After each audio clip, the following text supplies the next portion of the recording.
Kristo akuzwe bavandimwe. Kristo akuzwe. Haleluya. Murishimye? Ngaho ni mubigaragaze rero buri wese apepera mugenzi we. Umupepere rwose umubwire ngo wakoze kuza. Wakoze kuza muvandimwe. Kandi uyu munsi nkwifurije guhura n'Imana.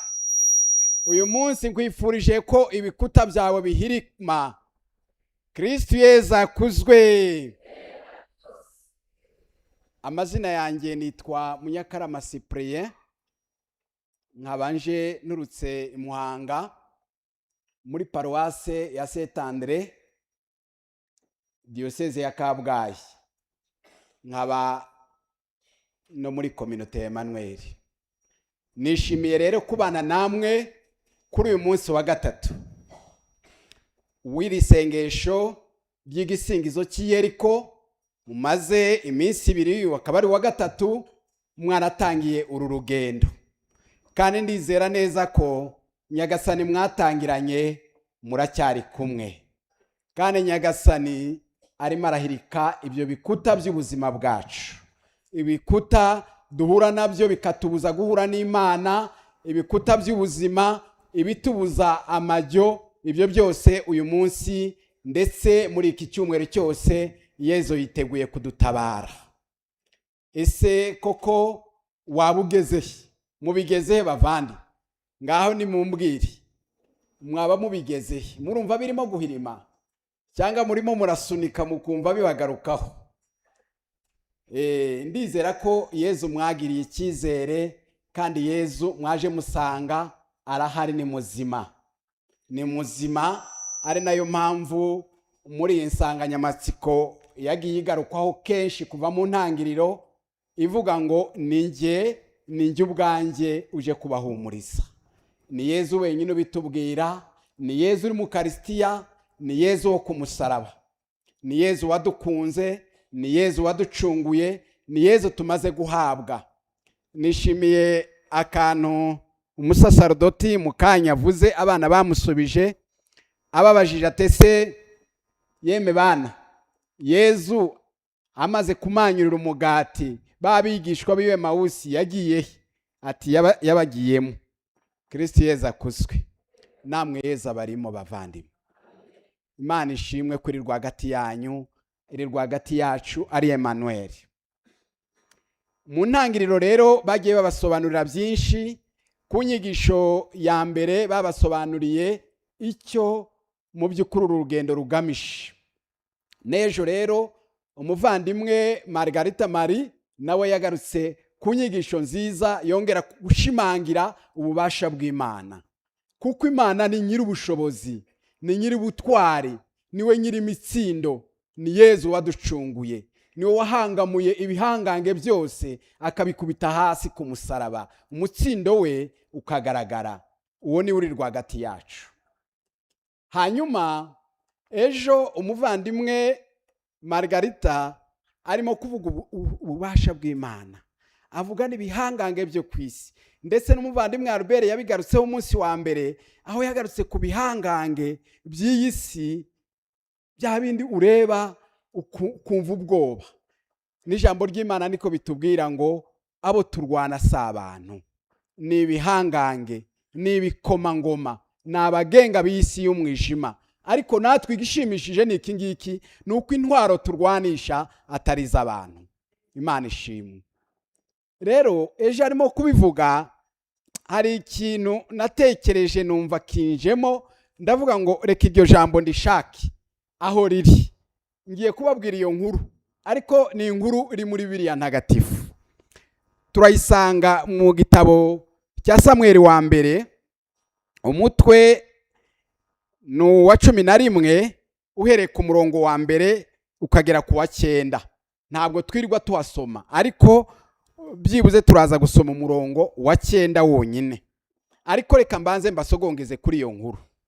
Ubundi murabizi ko umuryango wa Isiraheli wagiye uhura n'urugamba rukomeye. Urugamba ugaterwa n'ibihugu bikomeye by'ibihangange. Bukeye noneho ahantu yitwa Nahashi umuntu witwa Nahashi w'umuamoni ayobora igitero kiza gutera ahantu hitwa Yabeshi Higereyadi. Bahageze barahafata.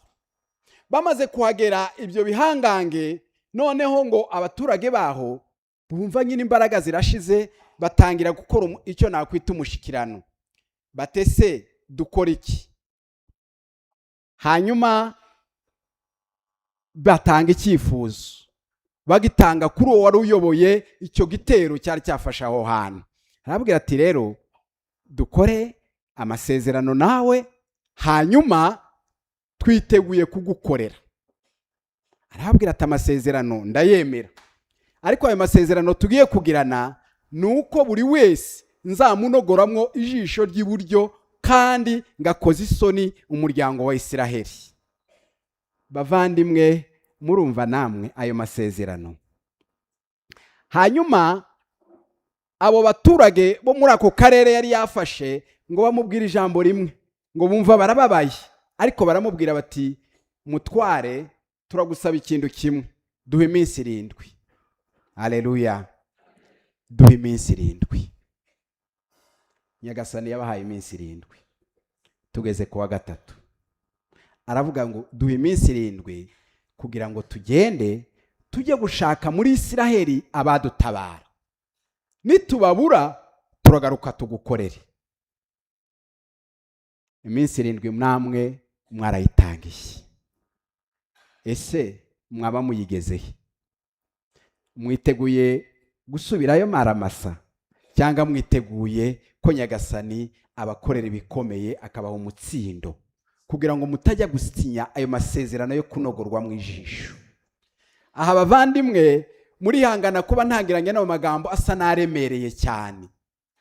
Umuntu arumva ngo kunogorwa mu ijisho kumva birakomeye, nyamara n'uwari nogorwamo akanogorwa mu iry'umubiri, ariko irya roho ari rizima.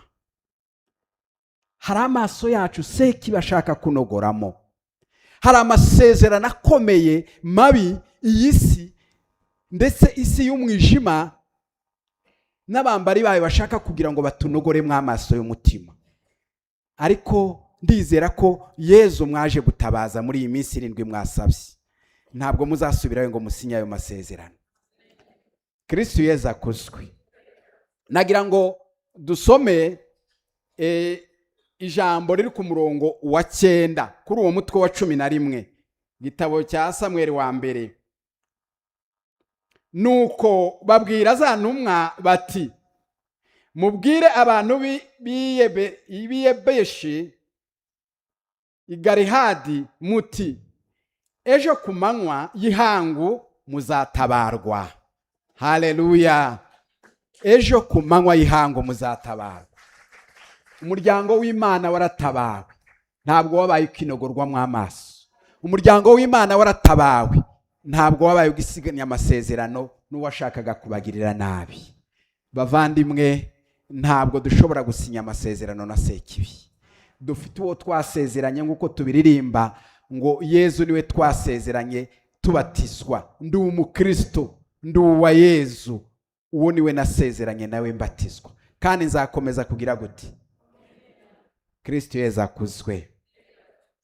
Ibihangange rero n'ibikomangoma by'iyisi ndetse n'ibindi biterabwoba by'iyisi twoye kubitinya. Turi kumwe n'umwami w'imitsindo, turi kumwe n'umwami watsinze. N'uyu munsi yiteguye gutsinda, n'uyu munsi yiteguye guhirika bya bikuta byose byari bikuremerereye. Ngwino musange. Uyu munsi rero abavandimwe bansabye ko nagaruka ku ngingo ivuga ku mibabaro y'umuryango w'Imana. Imibabaro y'umuryango w'Imana. Ariko mbere tutarinjira muri iyo mibabaro, nako turayizi, twanayivuze, ndetse n'umusaserdoti waduhaye inyigisho nziza yayigarutseho bimwe mu bitotezo duhura nabyo, ahereye no kuri Sawuli watotezaga ubwoko bw'Imana, ahereye no ku bindi bibazo duhura nabyo by'ubuzima kuva mu ntangiriro mwarabyumvise. Ariko nagira ngo mbibutse ikintu cyiza kandi gikomeye. Yezu twaje dusanga ni Yezu wo ku musaraba. Kristo Yezu akuzwe. Ni Yezu bambwe ku musaraba, ni Yezu wababaye, ni Yezu washinyaguriwe. Ariko umusaraba wa Yezu ntabwo ari umusaraba, ni umusaraba w'umutsindo. Umusaraba wa Yezu ni umusaraba uje kudukiza, ni umusaraba udufasha guheka imisaraba yacu. Iyo mibabaro yose twikoreye, Yezu akatubwira ati ndi kumwe namwe, mwitinya, nimuhumure, ndi kumwe namwe, ninjuje kubatabara. Mu gitabo cy'Abahebureyo umutwe wa 13 umurongo wa 12 kugera ku murongo wa 13, ijambo ry'Imana riratubwira ngo niyo mpamvu Yezu yababarijwe inyuma y'umurwa, ngo amaraso ye bwite atagatifuze imbaga. Nimusohoke natwe tumusanganire inyuma y'ingando, twikoreye agashinyaguro ke. Haleluya! Twikoreye agashinyaguro ke. Bavandimwe, ndimo ndareba nkabona mwaje muri imbaga nini, mwasohotse, mwasanganiye Yezu inyuma y'ingando. Ahangaha ingando ndashaka kuganisha urugo rwawe wasize ukinze, ugasohoka ukavuga uti nsanze Yezu. Aho wari uri ku kazi ugafunga wihuta vuba vuba ukaza mu kazi, ukemera kugasiga ukavuga ngo nze sanga Yezu. Waje usanganira Yezu inyuma y'ingando. Ijambo ry'Imana ryakomeje aravuga ngo nimusohoke namwe mumusanganire inyuma y'ingando, ngo twikoreye agashinyaguro. Haleluya! Wikoreye iki? Wikoreye iki muvandimwe? Ndimo ndareba nkarebesha amaso ku maso y'umubiri, ntabwo twahita tubona ngo runaka yikoreye iki, runaka yikoreye iki. Ariko icyo mpamya n'andi maso y'umutima arimo arambwira ngo buri wese arikoreye. Mbega ukuntu mwikoreye! Murikoreye imitwaro, bamwe irabaremerereye, abandi ni minini, abandi iraringaniye, abandi yabahese umugongo. Ariko twese bavandimwe tugize gute? Turikoreye. Turikoreye. Nyagasani, twaje iyo mitwaro, ni twaje twikoreye nako gashinyaguro ka Yezu uko yashinyaguriwe. Ariko nanone ijambo ry'Imana rigakomeza ritubwira ko twebwe twababaye kubera ingaruka zacu. Iyo mibabaro yacu tugiye gukomozaho, kuko ntitwayivuga ngo tuyirangize. Ariko Yezu uzi ibyo utekereza, Yezu bana nawe, Yezu waje kubwira, Yezu ibyo ahari hihishe, umenya ibyihishe mu mutima wawe, arabizi, azi byose. Ibyo byose ngo twabyikoreye kubera ibyaha byacu. Ariko we yarababaye kubera twe, ashaka kuducungura, ashaka kudukiza ubwo bubabare bwacu, ashaka kudukiza ndetse n'urupfu. Umusizi we yabivuze neza, abivuga muri aya magambo, aravuga ngo mu muvu w'amaraso yawe niho twasize wa muvumo wose wa kera, kugira ngo tubashe kuruhuka wakavuna. Bavandimwe, mu muvu w'amaraso ya Yezu niho twasize byose. Ibyacu byose twabisize aho ngaho. Ibyacu byose Yezu yarabyikoreye ku musaraba, yararemererewe. Ijambo ry'Imana rigakomeza ritubwira ngo koko na Kristo yarababariye ku mpamvu yanyu, ku mpamvu yacu,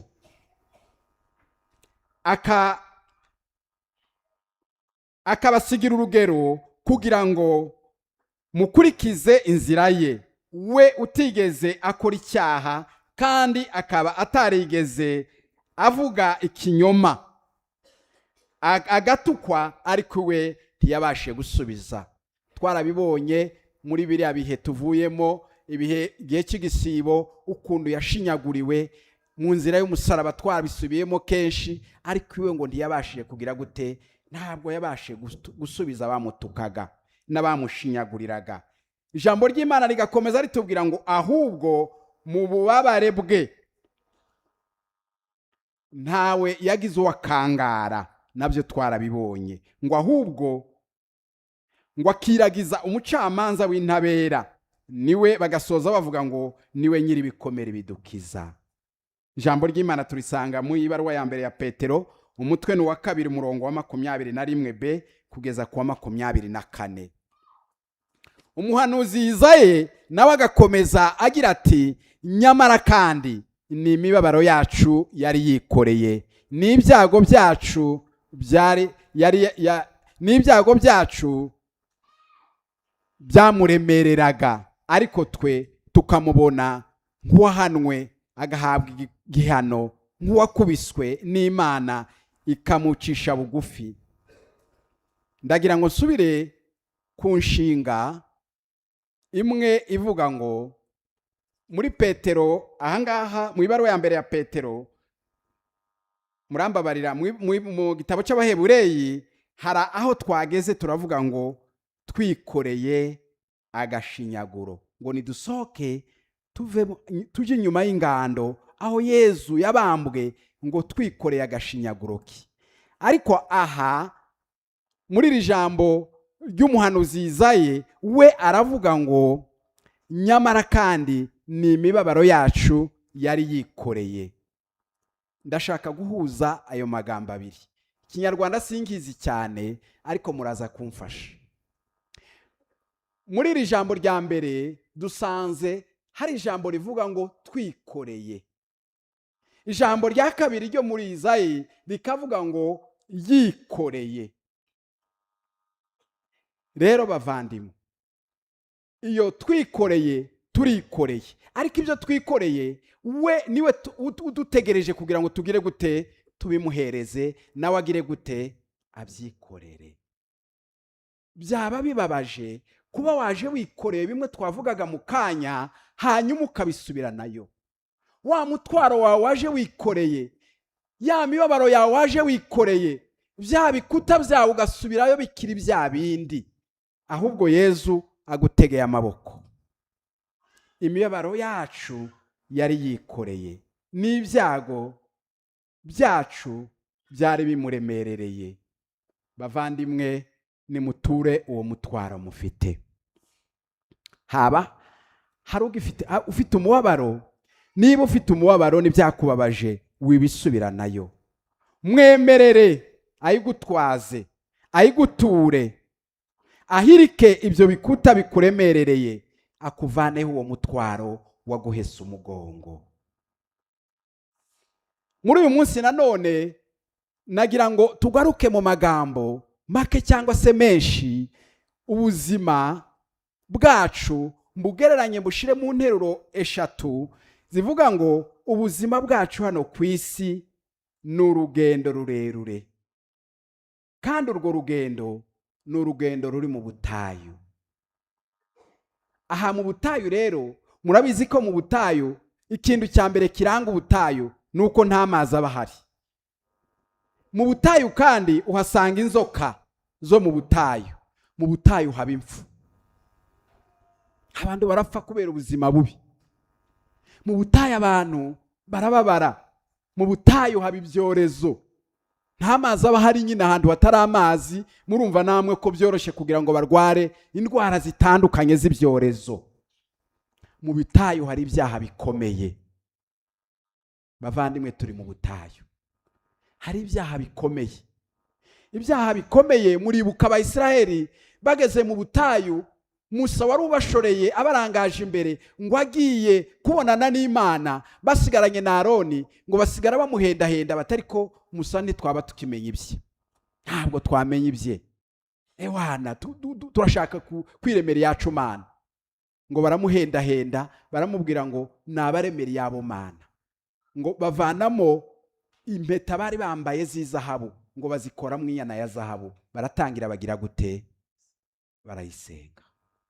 Aho nawe mu butayu wageze, ntiwahugezaho kwiremera ibindi bigirwamana. Mu butayu uhagaze gute? Muri ubwo butayu nanone turahasangamo ko hari ibihe bikomeye, hari imibabaro ikomeye, hari agahinda gakomeye, hari ukwijujuta, hari ukwinuba, hari ukubabara, hari ukwinubira ubuzima. Kenshi na kenshi murabibona ubuzima turimo ntidubasha kubwakira. waba mu buzima ukureba akavuga ati wowe uri mu buzima bwiza, ariko ukamera nka wa mugani umunyarwanda yavuze ngo agahinda k'inkoko ngo kagira gute, ugasanga nyine agahinda kawe kari ku mutima, urababaye, hari ibyo utishimiye, hari ibikubabaje, hari ibiguciye intege. Aho ni mu butayu bavandimwe, hari ibibazo bikomeye mu butayu, hari no kurambirwa n'ibindi n'ibindi. Izo ni za nteruro eshatu. Ibi tuvuze aha nibyo ngiye kugerageza kurambura uko Nyagasani aza kuduha ako kanya. Mu rugendo twavuze ngo mu butayu hari urugendo rurerure kandi ruruhishe. Bavandimwe, urugendo ruragoye, urugendo ni rurerure, urugendo ni rurerure. Muri urwo rugendo rurerure, umuntu yagenda urugendo rurerure uzarebe cyane cyane iyo ugenda n'amaguru. Hari aho ugera ukagera ahantu haterera, hari imisozi, ugatangira ukiyuha ibyuya, ukumva urananiwe, ukumva ucitse intege. Mu rugendo nanone hari aho ugera ukagera hari imanga, ukumva byakuyobeye, wajya ukandagira ukanyerera. Hari aho ugera ugasanga hari isayo, hari aho ugera ugasanga hari amahwa, hari aho ugera ugasanga hari inzitane, nta cyambu gihari, nta nzira ihari. Hari aho ugera ugasanga hari urubuye, hari ibitare. Ngurwo urugendo turimo, n'urwo rugendo niko rushushanyije. Ese urugendo urugezeye? Imisozi uterera uyigezeye? Iyi misozi uterera, iyi misozi duterera, uzarebe haba abagabo bararushye, abagore bararushye, abana se nibo basigaye, urubyiruko se nirwo rusigaye, twese turarushye. Ya ndirimbo ya korasi abakarismatike bakunda kuturirimbira ngo ntereye umusozi wenda ruha, bambwiye ko azaza wenda ruhuka. Turimo guterera uwo musozi, ariko mwoye kunanirwa bavandimwe. Abagabo bararushye, abana bararushye, abantu bose bararushye. Ejo bundi hari ukuntu nyine umuntu agenda atekereza ibihe, ukagenda uha ibihe n'ibindi. Kera abana batangiraga amashuri bamaze kuba bakuru. Ngiye natangiye amashuri mfite imyaka 7, hari n'uwayitangiye afite 8, hari n'uwayitangiye afite irenziyo. Ariko ubu abana basigaye batangira amashuri bangana gute? Nabo bararushye. Hari ejo bundi hari umwana wo mu rugo yahamagaye mama we, ubwo nyine ni madamu wanjye, aramubwira ati mama, ati nabyaye, twari twabimenye nyine ko yaruhutse, atariko barimo barambwira, ubwo nyine ari hanze y'u Rwanda, ntabwo ari hano mu gihugu cyacu. Ati ariko barimo barambwira ngo wese umwana ngo ndamwonsa, ngo nzamwonsa, ngo cyangwa ngo bazamunderere. Ibaze aho umwana avuka bakamutandukanya na nyina, nyina ari muzima nta kibazo afite, kugira ngo nyina abashe kwibera mu mirimo, abashe gukorera iki? Amafaranga. Turarushye. Ndabeshyira? Abana bararushye, abagabo bararushye, umuntu arajya ku kazi, akaza akagaruka yifashe mugongo, akavuga ati stress iratwishe. Hari umuvandimwe washimishije cyane, umuvandimwe wo muri community, yakundaga kutubwira akadukebura, akatubwira atari ko nyamara ntimukagende mutaka abantu bafite akazi ngo muvuga ngo akazi karatwishe, stress, wijujuta, winubira akazi. Hari abatagafite, tereka mbatiza amagambo muzajya muvuga, atahubwo mujya muvuga ngo akazi kararyoshye kandi karashyushye. Aho kugira ngo ugende utaka uvuge ngo byarangiye, ndapfuye, ndagotse. Abagafite barimo barifuza ngo icyaduha ngo tuje aho ngahuri, turuhe natwe kukurusha ariko tubona amafaranga.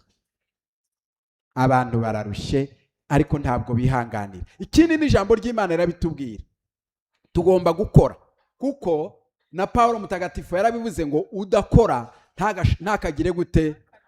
Ntakarye.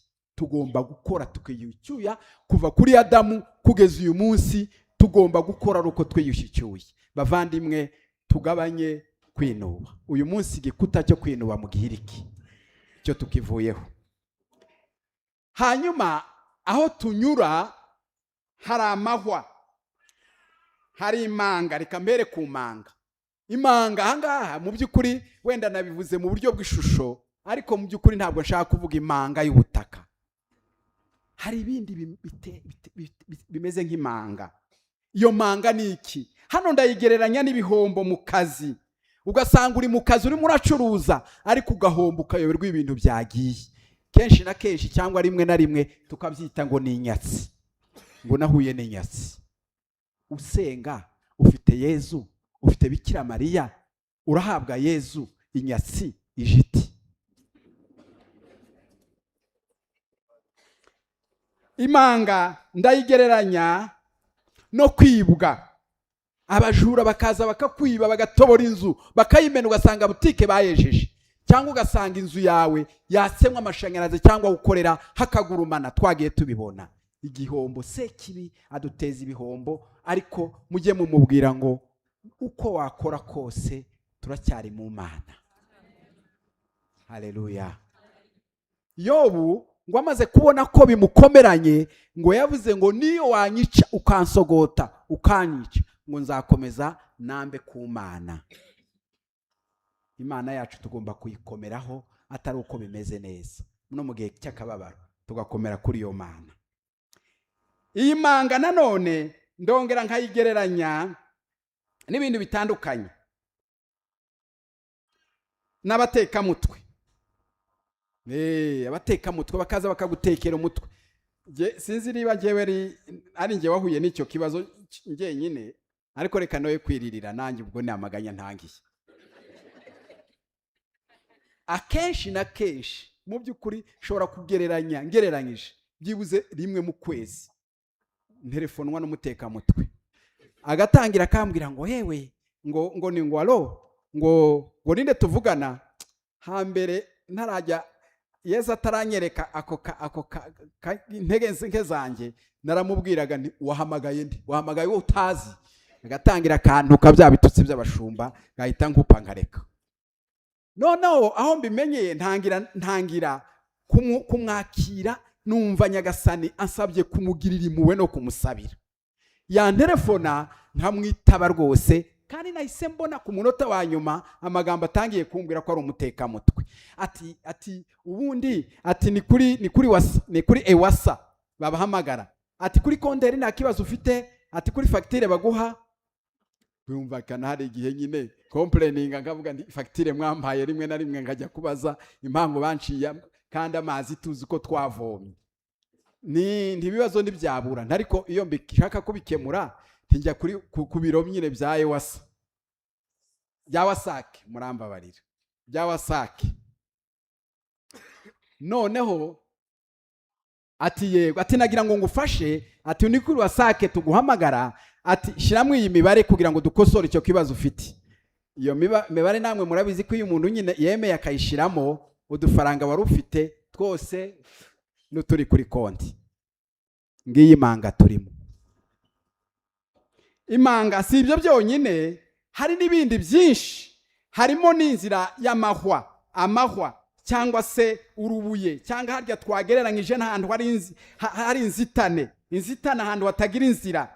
Ubwo rero Nyagasani akatubwira ngo nahatari inzira nzahahanga inzira, kubera izina ryanjye ndi kumwe namwe.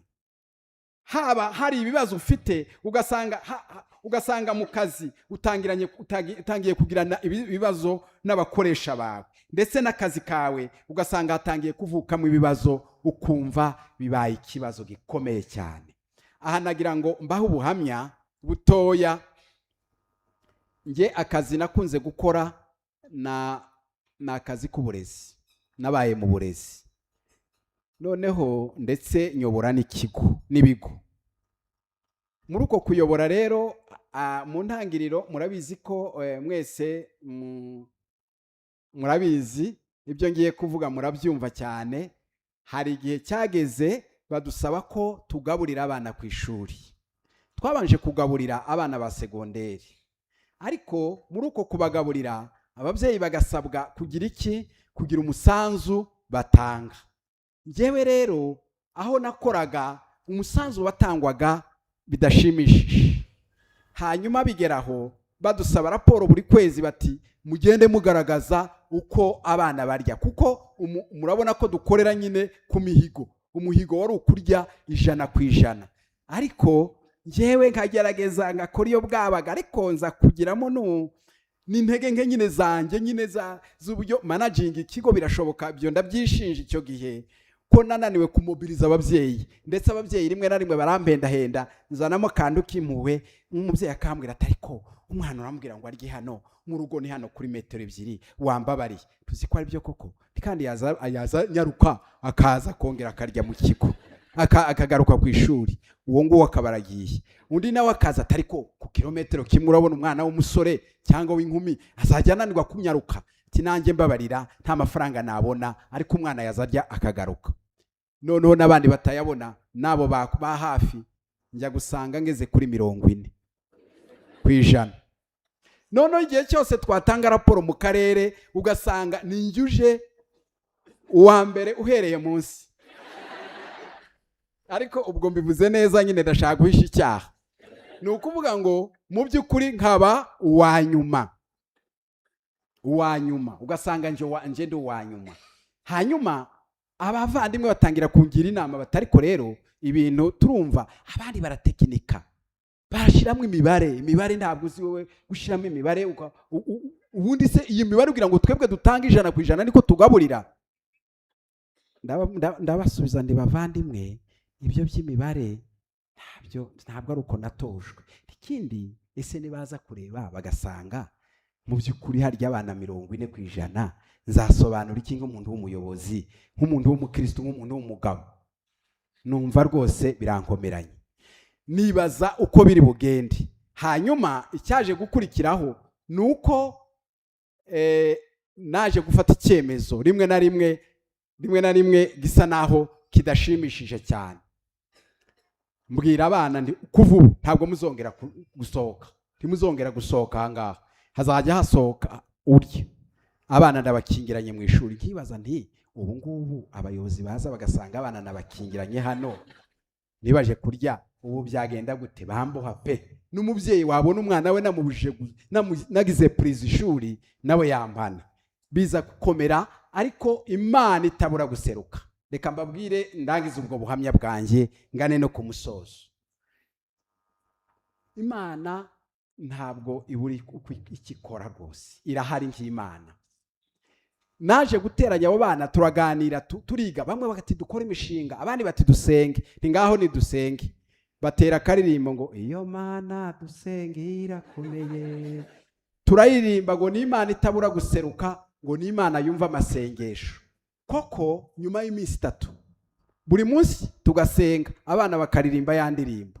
Bwarakeye ku karere barampamagara, barambwira batabashitsi baraje, kandi baje kureba ikigo cyawe, kandi n'abashitsi bahiri. Ndabakira, barambwira batuhereye uyu munsi tuzaguha gahunga, tuguhe umuceri, tuguha amavuta, tuguhe n'ibishyimbo ndetse bitetse.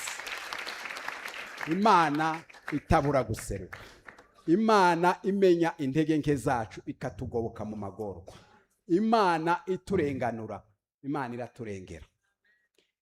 Beka amasaha ndimo ndabona agenda mu butayu. Twavuze ko hari ubuzima bukomeye. Ubuzima ahangaha twabugereranya n'indwara, twabugereranya n'ibindi bibazo bitandukanye, twabugereranya n'ubuzima bw'indwara zitandukanye z'amoko yose. Ubuzima ukabona rwose ubuzima bwarayogayose. Akaba ariho tugera naho dutangira kuvuga ngo reka tujye mu bapfumu. Ukumva rero amajwi atangiye kutubwira ngo ese niba byananiranye wagiye ukajya kubaza. Ariko mu by'ukuri Yezu niwe wenyine tugomba kugana. No mutabeshyi, no munyembaraga. Nagira ngo usoreze kuri aya magambo abiri. Muri ubwo butayu turimo, ariko dufite Imana. Dufite Imana idutabara, dufite Imana iturenganura, dufite Imana itabura kugira, dufite Imana iduha amahoro, dufite Imana itugoboka mu gihe cy'amage. Nagira ngo nsoreze ku tuntu tubiri gusa. Icyambere, amazi y'Imara. Umusaserdoti yabikomojeho avuga ko hari aho twicukurira ngo tugacukura aho kunywa ku mazi meza, ariko tugacukura amariba yacu, kandi amariba atarimo amazi meza. Ahangaha ni inkuru dusanga mu gitabo cy'imuka Misiri umutwe wa 15 umurongo wa 22 kugeza ku 25, aho Musa ngo yarashoreye ubwoko bw'Imana banyura mu rufunzo, banyura ngo ku nyanja y'urufunzo, bagenda iminsi 3 nta mazi babona. Bageze mu nzira baranyoterwa, ariko ngo baza kugera ahantu bahasanga amazi, bagera Imara ngo bahasanga amazi, ariko bahasanze amazi yabo yaragiraga gute? Yararuraga. Amazi y'Imara ararura. Ubuzima turimo muri iki gihe burarura, ariko ngo barasenga Imana. Musa wari ubashoreye ngo atakambira Imana, ngo aravuga ngo Mana ntabara.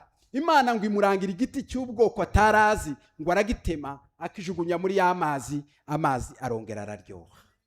Kristo Yesu akuzwe. Ubuzima bw'iki gihe burashaririye. Ejo niho mwagarutse ku ibiciro, ku bindi bikomeye byazamutse, esanse yazamutse bigera naho ikiraha gisigaye kigura 150. Bavandimwe, amazi y'Imara ararura, ariko uyu munsi Nyagasani aragusaba ngo ayo mazi arura, tema igiti. Ese icyo giti ni ikihe?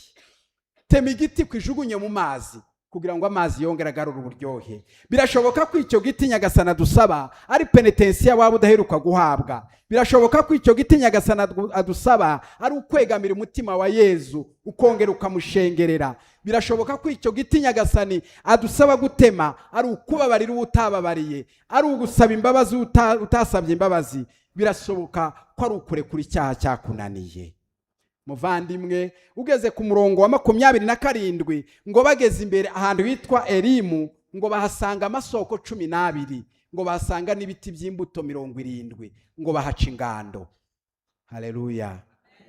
Ese aho kuri ayo mazi ku masoko 12 ni hehe? Wasanga ari muri iyi ngoro ya Nyagasani, mu ngoro y'umutima mutagatifu wa Yezu. Harya Nyagasani atubwira ngo imbere y'Imana yonyine ngo niho umutima wanjye ugira gute? Ugubwa neza. Birashoboka ko aho umutima wawe ugubwa neza Nyagasani agushaka ko wakongera ukamugarukira, ukongera ukarekura. Icyanyuma ngiye gusorezaho ni ikivuga ngo kurambirwa. Uru rugendo turimo bavandimwe rurarambiranye. Mu gitabo kivugurura amategeko harahagira hati, hanyuma Uhoraho arababwira ati, hashize igihe kirekire muzenguruka uyu musozi, none nimuhindukire mugane amajyaruguru. Ivugurura amategeko umutwe wa 4 umurongo wa 3. Hari ibintu bibiri nagira ngo wenda mvuge kuri iryo jambo. Ijya mbere, ese urambiwe n'iki? Warambiwe n'iby'Imana? Nka bya bindi bavuga ngo nindambiwe umukiro. Ese warambiwe n'iki? Warambiwe no gusenga? Warambiwe n'iki? Warambiwe no kuza mu misa? Ariko reka nkubwire ibyo ugomba kurambirwa. Rambirwa n'icyaha. Uvuga uti, igihe ngize muri iki cyaha ndakirambiwe, kirahagije. Haleluya. Igihe ngize muri iki kibazo cyanjye kirahagije. Igihe ngize mvuga abandi nabi kirahagije. Igihe ngize mu businzi kirahagije. Igihe ngize mu ntonganya kirahagije. Igihe ngize ndi mu bwoba ntinya ubuzima kirahagije. Uyu munsi Nyagasani arakubwira ngo hindukira werekere amajyaruguru. Hindukira kugira ngo ibyo bikuta byose bikugarije bihanuke. Ibyo bikuta byose biriduke. Ibyo bikuta byose bikunanije bihirime. Nyagasani uyu munsi araje mu isakaramentu ritagatifu ry'Ukaristiya kugira ngo aguhobere. Yongera kubwire ngo turi kumwe. Humura ninjye ukwihamagarira, ninjye kugutabara. Arashaka guhirika ibyo bikuta byose by'ubuzima. Arashaka guhirika kuguhumuriza mu magorwa yawe. Arashaka kugukiza indwara zawe zananiranye. Uyu munsi arakubwira ngo igihe wabaye muri iyi ndwara kirahagije. Humura ngiye kugutabara uyu munsi. Mukomereho, murangamire.